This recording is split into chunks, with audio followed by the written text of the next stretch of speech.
কাকিমা যখন পার্লারে প্রথমবারের মতো ভ্রু প্লাক করতে যায় তারপর অবস্থা। আল্লাহ সুবহানাল্লাহ লা ইলাহা ইল্লাল্লাহ মাদ্রাসা আল্লাহ সুবহানাল্লাহ ও মা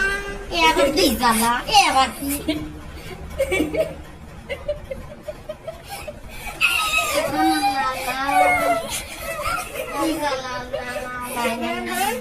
কোনে ধরবো আবার এ আবার কি জ্বালা কয় লাগবে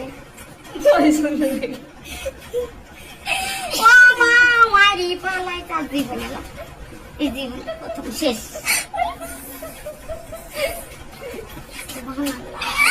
যেটা হতো তত কষ্ট এটা মানুষের কথা এবার কি জ্বালা হয়